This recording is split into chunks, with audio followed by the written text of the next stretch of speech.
രക്ഷിക്കണമെന്ന ആവശ്യവുമായാണ് റിനീഷ് എന്ന യുവാവ് രാത്രി മാള പോലീസ് സ്റ്റേഷനിലേക്ക് എത്തിയത്. സ്റ്റേഷനിൽ ഡ്യൂട്ടിയിലുണ്ടായിരുന്ന SI ഫൈസൽ കോറോത്ത് ഉടൻ വിവരം തിരക്കി. സുഹൃത്തായ അനൂപും കുടുംബവും അപകടത്തിലാണെന്ന് SIയെ വിവരമറിയിച്ചു. SIയും സംഘവും ഉടൻ വലിയ പറമ്പിലെ അനൂപിന്റെ വീട്ടിലേക്ക് എത്തി. പോലീസിനെയും കാത്ത വില്ലൻ വീട്ടിൽ തന്നെ ഉണ്ടായിരുന്നു. വീട്ടിനകത്ത് കയറി കൂടിയ മൂർഖനാണ് കുടുംബത്തെ പരിഭ്രാന്തിയിലാക്കിയത്. പാമ്പ് മറ്റു മുറികളിലേക്ക് കയറാതിരിക്കാൻ തൊട്ടടുത്ത് തന്നെ നിലയുറപ്പിച്ചിരിക്കുകയാണ് അനൂപും ഭാര്യയും അമ്മയുമാണ് വീട്ടിലുണ്ടായിരുന്നത്.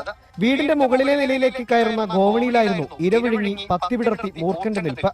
സ്ഥലത്തെത്തിയ SI ഫൈസൽ മൂർഖനെ പിടികൂടി. തുടർന്ന് വനം വകുപ്പിന് വിവരമറിയിച്ച പാമ്പിനെ കൈമാറി. പോലീസുകാരനാണെങ്കിലും 25 വർഷമായി പാമ്പുകളുമായി ബന്ധപ്പെട്ട കാര്യങ്ങളിൽ വിദഗ്ധനാണ് SI ഫൈസൽ. നിരവധി പാമ്പുകളെയാണ് ഫൈസൽ ഇത്തരത്തിൽ പിടികൂടി വനം വകുപ്പിന് കൈമാറിയിട്ടുള്ളത്. 25 വർഷം മുമ്പ് പാമ്പ് പിടുത്തത്തിൽ പരിശീലനം നേടിയ SI ഫൈസൽ 2 ആഴ്ച മുൻപാണ് സ്വന്തം നാടായ മാളയിലേക്ക് സ്ഥലം മാറിയെത്തുന്നത്.